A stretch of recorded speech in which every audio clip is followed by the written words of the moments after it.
Assalamualaikum warahmatullahi wabarakatuh. Waalaikumsalam warahmatullahi wabarakatuh. Saya sampaikan terima kasih pada Pak Tomo yang biasa. bersedia waktunya diganggu sebentar untuk terkait tukar pengalaman, tukar ilmu kepada kami yang masih muda. Sama-sama Pak Dwi, motor suwun sampai di sini. Ini terkait teknik pengambilan keputusan dari pimpinan sebuah lembaga, Pak. Ini ada beberapa pertanyaan yang harus kami sampaikan ke Pak Tomo terkait pengambilan keputusan. Nah, untuk yang pertama, pertanyaan ini, selama ini bagaimana Pak Tomo mengidentifikasi kasus-kasus yang ada di sekolah ini yang menyangkut dilema dalam arti ada baik buruknya, ada yang memperkuat, ada yang memperingan gitu. Gimana untuk pertamanya Pak identifikasi? Terima kasih Pak Dwi. Ini pertanyaan yang nek diangen-angen jawabannya piye. Siap. Ya, persoalan-persoalan keseharian berkaitan dengan sistem, berkaitan dengan kelembagaan memang selalu ada lah Pak. Jadi masalah itu ya dinamis. Yang paling mengenang ya tadi ya itu yang berkaitan dengan tanggung jawab kita kepada anak. Kalau dengan Bapak Ibu guru secara umum ya ada pergesekan-pergesekan yang itu tingkat tataran orang dewasa, artinya bisa diselesaikan dengan musyawarah, bisa diselesaikan. Tapi kalau dengan siswa ya otomatis harus melibatkan banyak pihak seperti itu. Jadi pengalaman yang sudah kalau ada kasus siswa yang berat, pernah kita sampai harus memutuskan pindah sekolah, harus tinggal di kelas. Itu juga dalam rangka supaya anak-anak memiliki perubahan sikap waktu itu ya. Jadi pengalaman mengambil keputusan yang sulit menurut kita, menurut orang tua, tapi sasarannya adalah tetap di anak. Artinya bagaimana supaya anak mendapatkan pencerahan dengan keputusan yang kita buat. Itu. Walaupun kadang-kadang Bapak Ibu guru juga sulit, orang tua juga sulit untuk menerimanya. Kemudian terkait tadi Pak Tomo menerangkan bahwa ada permasalahan yang terjadi di antara Bapak Ibu guru dan juga permasalahan dengan siswa. Kalau di Bapak Ibu guru kan tadi kemudian bisa diselesaikan secara musyawarah karena memang sudah orang-orang dewasa. Permasalahan yang terjadi di anak ini terkait tadi ya disampaikan pernah ada yang harus pindah sekolah, pernah ada yang tinggal kelas, pernah ada yang dengan banyak pertimbangan. Ini langkah-langkah yang biasanya diambil Pak Tomo selaku pimpinan di sini itu seperti apa? Apakah yang pertama identifikasi masalahnya dulu, kemudian mengumpulkan data dari mana itu? Bagaimana Pak? Urutannya kalau masalah yang jadi yang level ringan ya Bapak Ibu guru harus bisa menyelesaikan di hari itu. Misalnya di kelas ada anak berkelahi atau anak-anak kurang disiplin, itu tanggung jawab di kelas dan Bapak Ibu guru harus bisa menyelesaikan. Kalau nggak bisa dibawa ke wali kelas. Kalau wali kelas ternyata nggak bisa, ya dibawa ke ranah kesiswaan. Kesiswaan apa sih punishment-nya, apa sih keputusannya, ternyata tidak bisa diselesaikan secara internal di tingkat sekolah, berarti harus dibawa ke kepala sekolah. Kalau dibawa ke kepala sekolah otomatis berarti orang tua harus dipanggil, pengurus sekolah harus diajak mendengarkan masalah siswa, seperti masalah yang ketika siswa harus pindah dengan kasus yang menurut Bapak Ibu guru memberatkan beban moral Bapak Ibu guru membawa misi sekolah atau madrasah, ya itu memang harus melibatkan banyak pihak. Jadi kita pernah siswa harus pindah karena melanggar kode etik moral itu ya dianggap berat ya berat, dianggap tidak ya tidak, karena masih anak-anak masih anak-anak dan harus dibenahi waktu itu. Jadi karena kita pikirannya ini masih punya kesempatan untuk berubah, dan perubahannya ini kalau dilakukan di sini Bapak Ibu guru keberatan.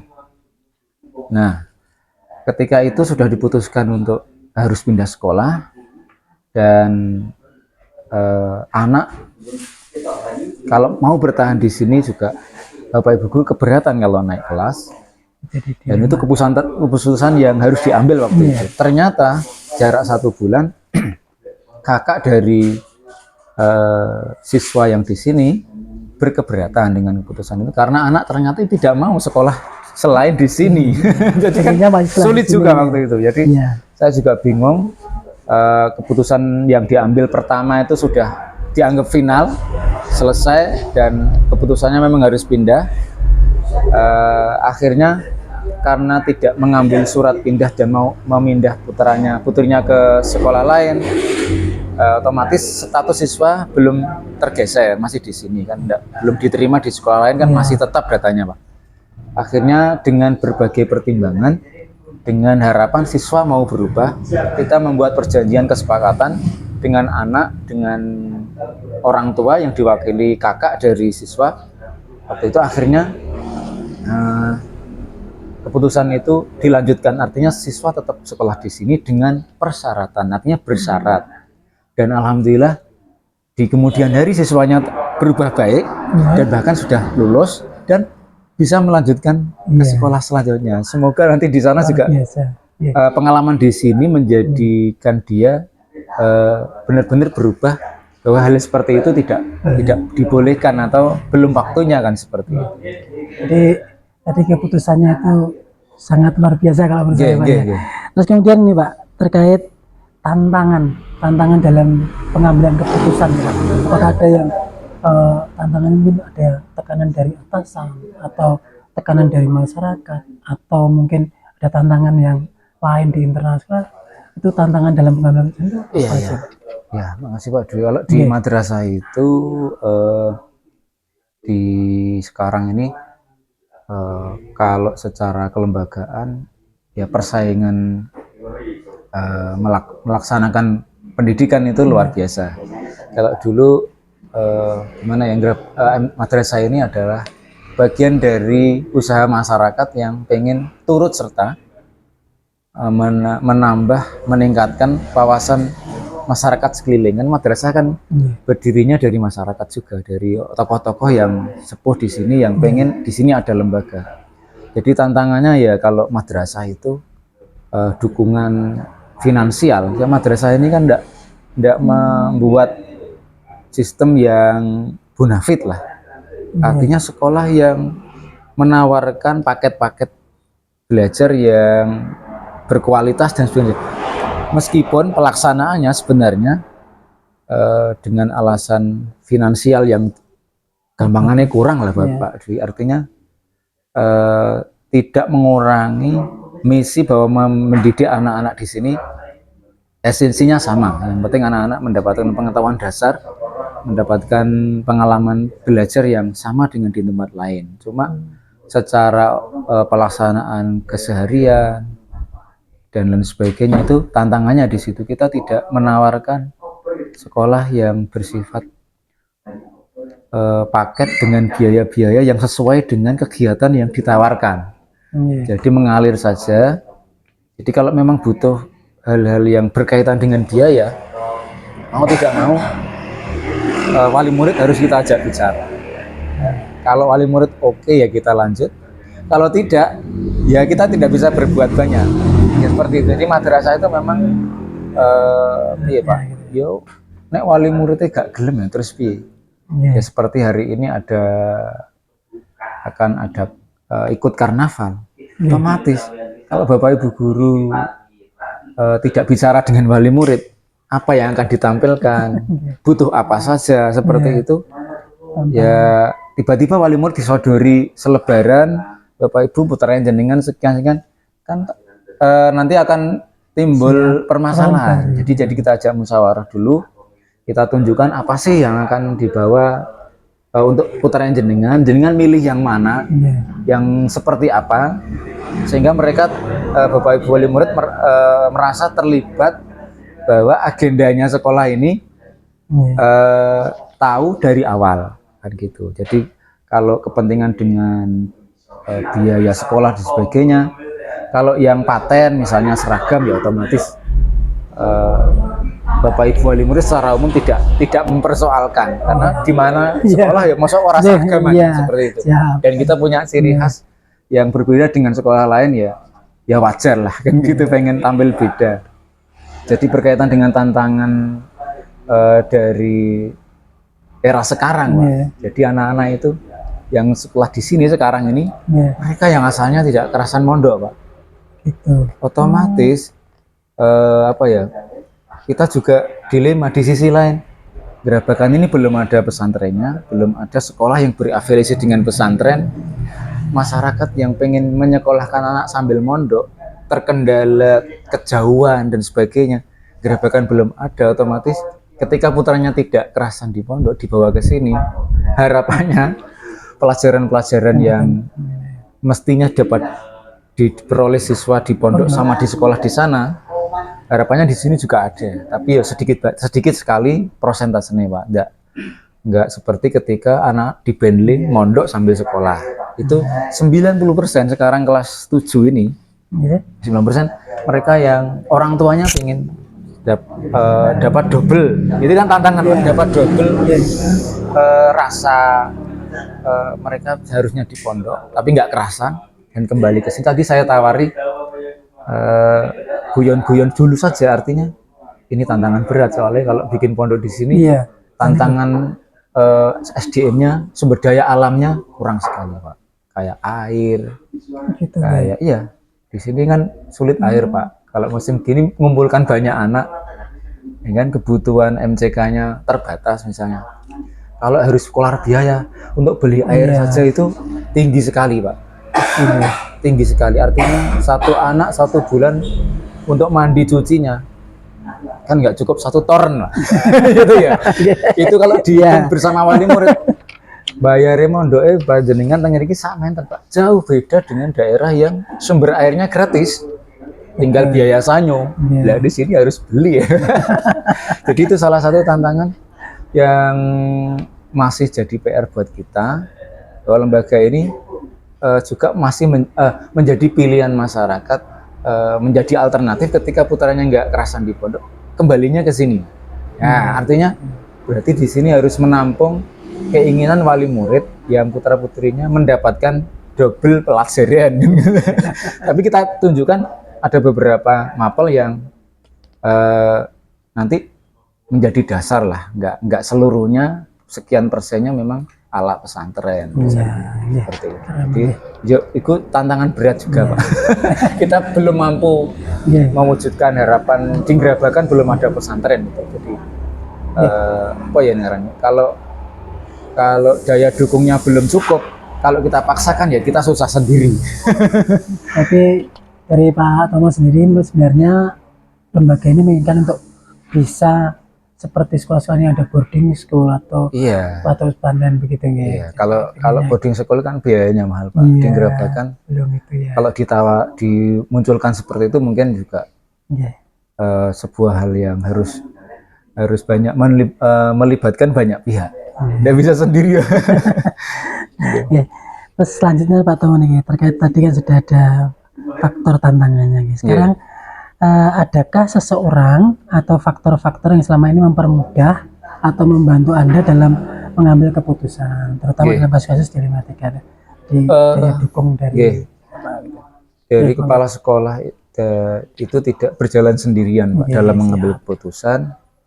Kalau keputusan-keputusan yang berbasis harus melibatkan wali murid, otomatis kita menghadirkan beberapa pihak yang secara umum mereka juga menjadi bagian dari lembaga ini. Jadi ada istilahnya majelis pengurus lah kalau di sini istilahnya. Secara umum gambaran situasi keputusan-keputusan yang harus kita ambil itu jauh-jauh hari harus kita sampaikan kepada sesepuh madrasah ini. Artinya ya ada komunikasi. Kita misalnya akan membangun pagar misalnya, seperti itu, maka pengurus harus tahu. Kemudian bagaimana cara kita memberitahu wali murid, bagaimana kita membicarakan hal ini kepada wali murid, pengurus madrasah harus tahu, komite harus tahu, bapak ibu guru harus tahu. Jadi supaya kita ketika memutuskan A dikerjakan, Tidak semata-mata karepe kepala sekolah Iya, dhewe. betul. Wah, ini pengalaman luar biasa, Pak. Iya. Jadi berdasarkan keputusan bersama Ya, secara keberlangsungan sampai hari ini yang kita lakukan adalah hasil keputusan bersama. Kalau yang insidental itu ya kayak kegiatan apel itu kan kegiatan insidental Pak, artinya harus bersih-bersih kan, tidak perlu melibatkan terlalu banyak Bapak Ibu guru dan pengurus. Jadi yang sifatnya insidental ya menyesuaikan keadaan lah itu. Tapi kalau yang melibatkan banyak orang, apalagi harus mengeluarkan, harus yang bersifat ada biaya-biaya ABCD, ya otomatis daya dukung mengambil keputusan tidak bisa berdiri sendiri. Ya sewajarnya lah harus mengundang semua pihak yang terlibat. Ini terakhir Pak Tomo nih, kan dari semua yang sampun disampaikan tadi ya, itu pembelajaran yang Pak Tomo petik dari pengalaman pengambilan keputusan ini bagaimana? Itu nanti maksudnya dari petuah kami yang muda-muda ini, nanti dalam pengalaman kita itu seperti apa, jadi pemimpin itu seperti apa, harus apa yang perlu kami persiapkan lah istilahnya, bekal untuk kami. Pak. Terima kasih Pak Dwi. Ya, setiap keputusan yang telah disepakati kita harus terima yang pertama. Yang kedua, hal-hal yang dipatenkan menjadi sebuah keputusan ketika di kemudian hari ditemukan hal-hal yang sudah tidak sesuai dengan keputusan awal, maka seyogianya ya kita membuka diri keputusan yang pertama itu kita perbaiki untuk bagaimana keputusan itu tetap bisa digunakan untuk menjalankan aktivitas dari keputusan itu. Artinya ya tidak kolot lah Pak. Karena kalau waktunya sudah nggak sesuai, terus situasinya sudah tidak mendukung, masa kita tetap menjalankan yang itu saja. Artinya perubahan dari keputusan awal ketika ada misalnya seragam anak misalnya tahun ini atau logo sekolah misalnya, pernah saya mengkompetisikan logo sekolah tapi di tingkatan Bapak Ibu guru, karena anak-anak usia SMP mungkin membuat logo itu tantangan yang tidak mudah. Jadi waktu itu saya pernah mengkompetisikan membuat logo Pak. Jadi logo MTS ini berubah, artinya supaya ada mindset yang dibangun bersama-sama dari gambar yang dibuat. Jadi ada pesan-pesan yang kebaruan, yang intinya sebenarnya sama saja sih Pak. Kalau lambang kemudian simbol itu pasti ujung-ujungnya kebaikan dan kemajuan. Saya tetap tangkap itu. Jadi logo pertama bukan berarti tidak bagus. Jadi logo pertama tidak kita terapkan setelah muncul logo yang baru yang waktu itu disepakati sebagai logo terbaik hasil karya Bapak Ibu. Pernah itu Pak. Logo itu kan termasuk simbol yang paten kan? Tetapi ketika muncul ide baru bisa berubah dengan prasyarat, pertimbangan, alasan kenapa ini harus kita tampilkan menggantikan logo yang lama. Oh, ini harus ada kebaruan di sini yang kita tunjukkan gitu. Jadi oh ada perubahan. Pernah Pak itu seperti itu. Kita kompetisikan juga, tidak gambar logo itu asal-asalan, tidak. Ternyata ketika dipaparkan di depan semua, ada pengurus, ada Bapak Ibu guru, wah bagus juga. Artinya ada plusnya, berarti dibanding yang lama ini plusnya lebih. Oke, kita terapkan. Jadi logo MTS ada perubahan. Ya, itu yang baru Pak, yang lama warna hijau gelap. Artinya sebagai pemimpin mau untuk menerima perubahan, tidak kaku dengan yang biyen jare Mbah ini kalau sifatnya harus dinamis, sifatnya dinamika, ya kita tinggal nilai manfaat dan mandorotnya seberapa. Kalau lebih bermanfaat, lebih maju dengan keputusan itu, dengan tidak mengabaikan hal-hal yang lama yang juga berkualitas, kenapa tidak dilakukan kan gitu. Wah, ini Ya statement. itu ono bahasa Arab Yes. Mas sebenarnya. Oh, ngoten. Iya. Statement nggak Pak bahasa Arab, Pak?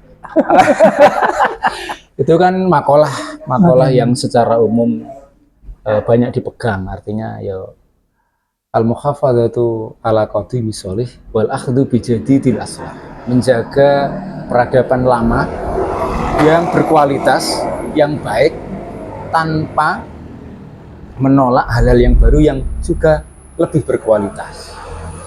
Gitu. Super sekali ya. Iya. Ya, saya kira itu poin terakhir nanti Nggih. sebagai penutup kami.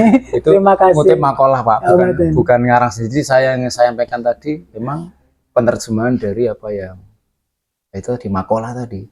Kita menghadapi sesuatu itu jangan terlalu kaku. Oke. Artinya apa? Kalau lebih baik dan lebih membawa kemajuan, kenapa tidak? Kan gitu. Siap. Tetap tidak boleh meninggalkan nilai-nilai perspektif yang positif yang dibawa sebelumnya. Ya, Pon. Oke, terima kasih atas waktunya Pak Tomo. Banyak sekali ilmu yang saya dapat hari ini. Oke, Eh, sama-sama Pak. kami dari apa namanya calon guru penggerak yang sedang belajar mengucapkan terima kasih pada Tomo atas Sama-sama, ilmunya, Pak. mau berbagi dengan kami. Mohon maaf kalau ngobrolnya ngelantur. Ya, ini sudah luar biasa Pak Tomo. Oke. Oke, saya kira kayak saya ada salah, saya mohon maaf ya. Sama-sama Pak. sebesar-besarnya. Akhirnya assalamualaikum warahmatullahi wabarakatuh. Assalamualaikum warahmatullahi wabarakatuh.